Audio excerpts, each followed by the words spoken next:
नमस्कार विद्यार्थी मित्रांनो, माझे नाव Shrimati Suvarna Pandharinath Dhamane, MA SET, KTHM college Nashik, राज्यशास्त्र विभाग.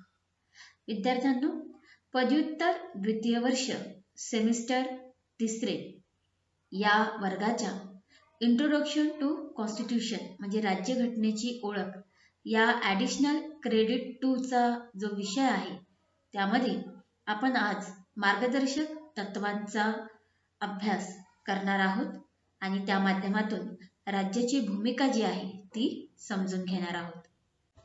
आज आपण मार्गदर्शक तत्वांमध्ये चांगले जीवनमान, आहार आणि सार्वजनिक आरोग्य या मुद्द्यांचा अभ्यास करणार आहोत.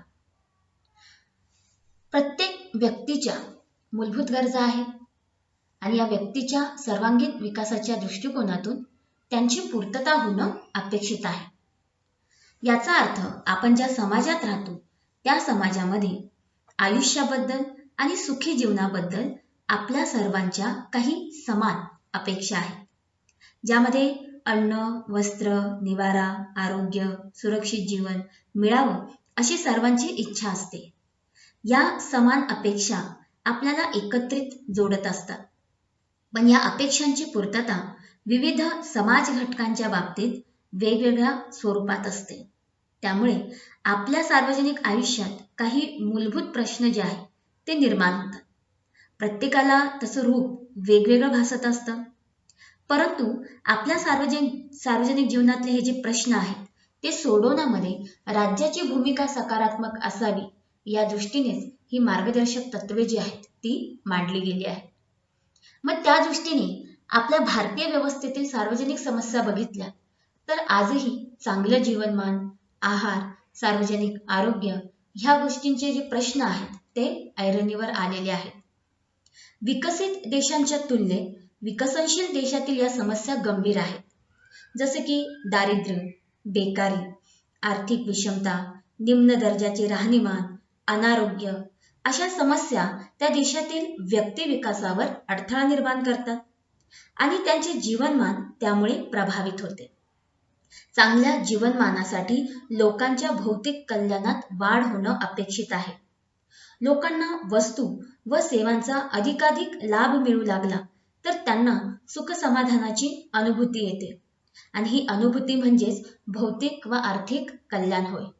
आणि हे साध्य करण्यासाठी आपल्याला राज्याच्या दृष्टीने कोणत्या कृती होणं अपेक्षित आहे किंवा केल्या जातात त्याचा आढावा घ्यायचा आहे. परंतु भारताची एक स्थिती जी आहे की ग्रामीण आणि शहरी अशा स्वरूपाचा तो वाद जो आहे, त्यामुळे एक लक्षात येतं की शहरी भागासाठी सुख सोयी ज्या आहेत त्या उपलब्ध होतात, म्हणजे रस्ते, रेल्वे, पाणी इत्यादी, म्हणजे ज्या मूलभूत गरजा आहेत त्या बऱ्यापैकी शहरी भागांमध्ये पूर्ण होतात.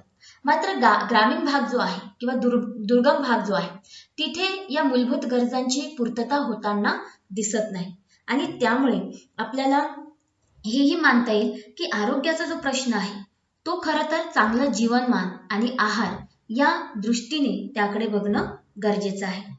कारण आहाराशिवाय आपण चांगल्या आरोग्याची अपेक्षा करू शकत नाही आणि वास्तविक राजकीय जीवनात त्याची दखल सुद्धा जेव्हा घेतली जाते तर ती वरवर स्वरूपाचीच असते. म्हणजे जसं रोग प्रतिबंध करण्यासाठी मूळ गरज काय आहे? सकस अन्न, शुद्ध हवा, पाणी यांची. परंतु या गरजा पूर्ण होत नाही. कुपोषण वाढतं, त्यामुळे रोगराई वाढते, प्रतिबंधक लस टोचण्याचे उपाय केले जातात, आरोग्य शिक्षणावर भर दिला जातो, सार्वजनिक जीवनात साथीचे रोग नाहीसे करण्यावर सुद्धा भर दिला जातो.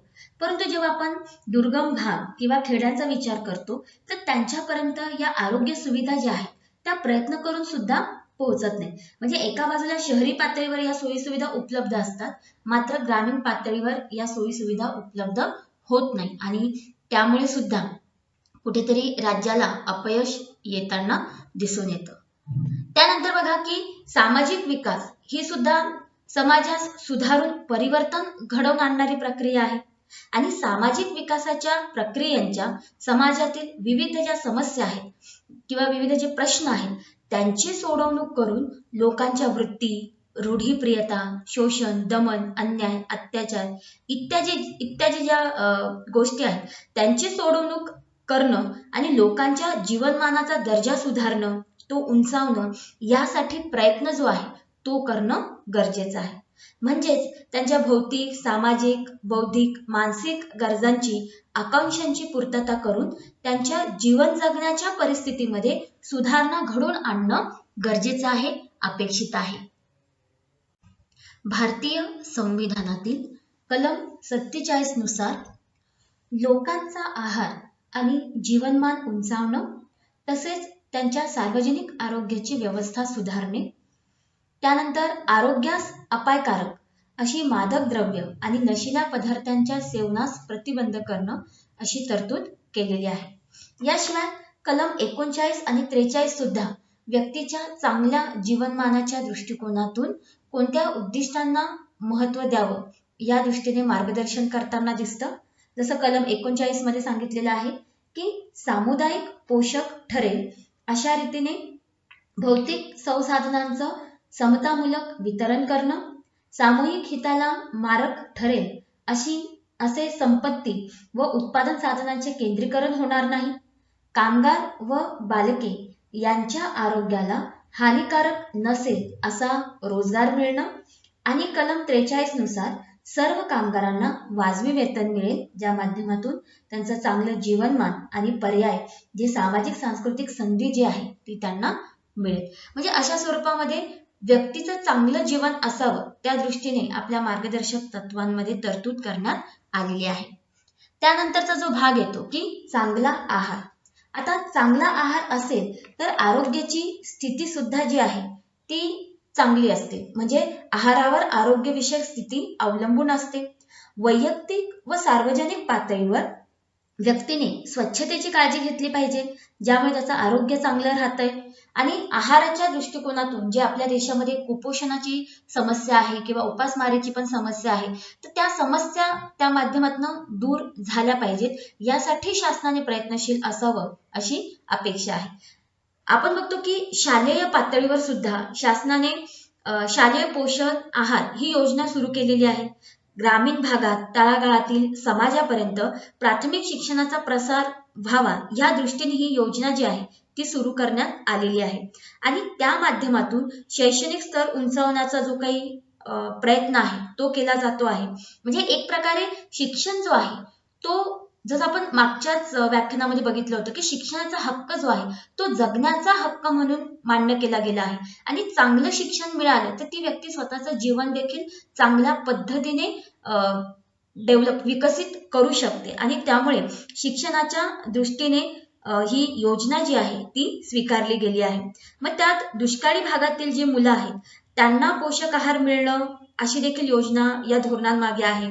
त्याचबरोबर जे 1ली ते 5वी पर्यंतची मुलं आहेत त्यांना पोषक आहार मिळावा म्हणून दुपारचे जेवण किंवा विद्यार्थ्यांना गहू आणि तांदूळ मोफत पुरवण्याची सोय, अशा पद्धतीने आहार उपलब्ध कसा करून देता येईल यासाठी शासनाने कृतीशील असे प्रयत्न जे आहेत ते केलेले आहेत. त्यानंतर जेव्हा आपण सार्वजनिक आरोग्याच्या दृष्टीने देखील विचार करतो तर भारतीय संविधानामध्ये लोकांचे पोषण व राहणीमान हे वाढवणे तसेच लोकांचे आरोग्य सुधारणे ही राज्याची मूळ जबाबदारी आहे असं म्हटलं गेलेलं आहे. राष्ट्रीय आरोग्य धोरण जे आहे जे संसदेने 1983 मध्ये स्वीकारलं आणि 2002 मध्ये त्यात सुधारणा केली, ज्या माध्यमातून भारतामध्ये सार्वजनिक आरोग्याच्या दृष्टिकोनातून काही गोष्टींची तरतूद करण्यात आली. सार्वजनिक आरोग्य म्हणजे ग्रामीण व शहरी भागातील स्थितीनुसार ते सुधारण्यासाठी केंद्र सरकारने संबंध देशांमध्ये प्राथमिक आरोग्य केंद्र आणि दवाखान्याची स्थापना केली. संसर्गजन्य आणि मोठ्या प्रमाणात फैलाव असणाऱ्या रोगांविरुद्ध विशेष कार्यक्रम जाहीर केले. उदाहरणार्थ पोलिओ, मलेरिया, क्षयरोग, कुष्ठरोग, एड्स, कर्करोग, कावीळ, घटसर्प वगैरे रोगांच्या निर्मूलनासाठी उपक्रम राबवले. अलीकडील काळामध्ये सुरू केलेली राष्ट्रीय ग्रामीण आरोग्य मोहीम हे देखील त्यामध्ये महत्त्वाचं पाऊल मानता येईल. याशिवाय याच्यामध्ये आपण राष्ट्रीय आरोग्य धोरण जर शासनाचं बघितलं तर त्यामध्ये भारतात अनेक वेळेस आरोग्यविषयक धोरणांची आखणी करण्यात आलेली आहे आणि आरोग्य देखभालीच्या दृष्टीने प्रतिबंधात्मक, वर्तनात्मक आणि पुनर्वसनात्मक पैलूंवर भर देण्यात आलेला आहे. पंचवार्षिक योजनांमध्ये सुद्धा ही उद्दिष्ट निर्धारित करण्यात आलेली आहे. याशिवाय ज्या आरोग्यविषयक समस्या आहेत त्या सोडवण्याच्या दृष्टीने सुद्धा राष्ट्रीय आरोग्य धोरणाच्या माध्यमातून प्रयत्न केले जातात. याशिवाय आरोग्याच्या पातळीत वाढ घडवून आणण्यासाठी भारतात वैद्यकीय सेवा सुविधांचा विस्तार घडवून आणण्यावर भर देण्यात आलेला आहे. देशातील ग्रामीण भागांपर्यंत आरोग्यविषयक सुविधा पोहोचाव्यात या दृष्टीने प्रयत्न करण्यात आलेले आहेत. रुग्णालयांची निर्मिती करण्यात आलेली आहे. तसेच जागतिकीकरणानंतरच्या काळात जी अत्याधुनिक सोयीसुविधा आवश्यक आहेत आरोग्यांमध्ये त्यांची सुद्धा निर्मिती करण्यात आलेली आहे. जे मोठे मोठे आजार आहेत त्यांच्यावर इलाज होणं आज शक्य झालेलं आहे. कुटुंब कल्याण कार्यक्रमाद्वारे देखील वैद्यकीय सुविधांचा प्रसार जो आहे तो घडवून आणण्यात आलेला आहे. तर अशा पद्धतीने राष्ट्रीय आरोग्य धोरण राबवताना या गोष्टींवर भर. ग्रामीण भागाच्या दृष्टीने राष्ट्रीय ग्रामीण आरोग्य मोहीम जी आहे ती महत्त्वपूर्ण एक अशी मोहीम आहे. ही मोहीम 12 एप्रिल 2005 सुरू केलेली आहे. याची अंमलबजावणी आरोग्य मंत्रालयाद्वारे करण्यात येते. ग्रामीण क्षेत्रात आरोग्य सुरक्षेसाठी केंद्र सरकारने ही योजना तयार केली आणि या मोहिमेचा उद्देश आरोग्यविषयक सुधारणा पूर्णपणे कार्यान्वित करून सामुदायिक मालक विकेंद्रित आरोग्य सेवा वितरण जी व्यवस्था आहे ती विकसित करणं असा आहे. ही मोहीम ग्रामीण भागात कमी खर्चात व जबाबदारीने दर्जेदार आरोग्य सेवा सहजरित्या उपलब्ध करण्याशी संबंधित आहे. या माध्यमातून आरोग्याच्या ज्या पायाभूत सुविधा आहेत ज्यांची अतिशय वाईट व्यवस्था आहे किंवा आरोग्य निर्देशांक जो आहे तो कमी आहे तर त्या ठिकाणी राबवण्याच्या दृष्टीने शासन प्रयत्नशील आहे. याच्यामध्ये आपण आशा या संस्थेची भूमिका सुद्धा बघणार आहोत जी अतिशय महत्त्वपूर्ण आहे. या आरोग्य मोहिमेची उद्दिष्ट जी आहेत त्यामध्ये अर्भक मृत्यूदर कमी करणं, गरोदर माता मृत्यूदर कमी करणं, त्याच्यानंतर त्यांना पोषक आहार, मूलभूत सेवा, सार्वजनिक आरोग्य उपलब्ध करून देणं, जन्मदर कमी करणं, सर्व लोकांना प्राथमिक आरोग्य सेवा मिळण्याबाबत उपाययोजना करणं आणि त्यातही या मोहिमेचे काही आधारस्तंभ आहेत जसं की पंचायत राज्य व्यवस्था जी आहे तिची भूमिका विचार घेता त्या भूमिकेच्या अनुषंगाने आशा कार्यक्रम, ग्राम आरोग्य आणि स्वच्छता समिती, सार्वजनिक सहभाग आणि गैर सरकारी म्हणजे NGOs जे आहेत यांची भागीदारी वाढवण्यासाठी त्यांची भूमिका जी आहे ती महत्त्वपूर्ण आहे. त्याच्यानंतर व्यवस्थापन क्षमता सुधारित करणं, आरोग्य क्षेत्रातील जे मानवी संसाधन विकास आहे त्यासाठी नवनवीन उपक्रम जे आहे ती उपक्रम राबवणं आणि त्या माध्यमातून सार्वजनिक आरोग्याच्या क्रमांकांचे आणि मानकांची रचना करणं म्हणजे एक प्रकारे ज्या सुविधा आपण लोकांना पोहोचवतो आहोत तर त्यांच्या व्यवस्थितरित्या ते कार्य करता आहेत की नाही याचं सुद्धा एक प्रकारे तपासणी जी आहे ती यामध्ये होणं गरजेचं आहे. आणि या माध्यमातून मग या आरोग्य मोहिमेचे दावे अशा स्वरूपाचे आहे की यांनी या मोहिमेच्या अंतर्गत जास्तीत जास्त लोकांना सहभागी करून घेतलेला आहे. त्याच्यानंतर आरोग्य आणि समाज स्वच्छता समित्यांची स्थापना केलेली आहे. जी आरोग्य केंद्र निर्माण केलेली आहेत ती प्रभावीरित्या कार्य करत आहेत. आरोग्यविषयक जे विविध कार्यक्रम आहेत जसे की आपण यामध्ये विविध कार्यक्रम म्हणजे कुटुंब कल्याण कार्यक्रम आहे, जननी सुरक्षा योजना आहे, त्याच्यानंतर लसीकरण कार्यक्रम आहे, प्रजनन व बाल आरोग्य कार्यक्रम आहे, शालेय आरोग्य कार्यक्रम, सुधारित राष्ट्रीय क्षयरोग नियंत्रण कार्यक्रम, राष्ट्रीय अंधत्व नियंत्रण कार्यक्रम, राष्ट्रीय कुष्ठरोग कार्यक्रम, तसेच जे हिवताप, हत्तीरोग, मेंदूज्वर, चिकनगुन्या इत्यादी रोगांचा उपचार आणि त्यांच्या नियंत्रणाच्या दृष्टिकोनातून सुद्धा विविध उपक्रम जे आहेत ते आपल्या देशामध्ये राबवले जात आहे. तसेच औषधांची जी उपलब्धता आहे ती सुद्धा करण्याच्या दृष्टिकोनातून शासन जे आहे ते कृतिशील आहे. अशा पद्धतीने आपल्या व्यवस्थेमध्ये आरोग्यासाठी शासनाने कार्य जी आहेत ती केलेली आहेत. आणि याच्यामध्ये जसं सांगितलं की आशा या स्वयंसेविका योजना ज्या आहेत यांची भूमिका खूप महत्त्वपूर्ण आहे. म्हणजे सामुदायिक आरोग्य स्वयंसेवकांचं जे सामाजिक आरोग्य कार्यक्रम आहे, तर आशा ही संस्था राष्ट्रीय ग्रामीण आरोग्य मोहिमे अंतर्गत असून ही संस्था मोहिमेला स्थापित करण्यासाठी समुदाय व आरोग्य व्यवस्थेतील दुवा म्हणून उदयाला आलेली आहे. आशा ही लोकसंख्येच्या वंचित भागातील कोणत्याही आरोग्यविषयक मागणीशी संबंधित आहे. विशेष करून ग्रामीण भागातील ज्या महिला आहेत, मुले आहेत, त्यांना आरोग्य सेवा प्राप्त करून देणं, कारण त्यांना ती सेवा उपलब्ध होत नाही. आणि ग्रामीण भागातील आरोग्य सेवेतील ज्या समस्या आहेत त्या या माध्यमातून आपल्या लक्षात येतात. असा हा उपक्रम जो आहे तो राज्यांमध्ये आपल्याला विस्तारताना दिसतो. आशा हा उपक्रम विशिष्ट लोकांना सार्वजनिक आरोग्य आणि व्यवस्थेकडे परत वळवण्यासाठी आणि बाह्य रुग्णसेवा, निदानात्मक सुविधा आणि रुग्णालयात दाखल करून घेतलेल्या रुग्णांची काळजी घेण्यात यशस्वी झालेली आहे.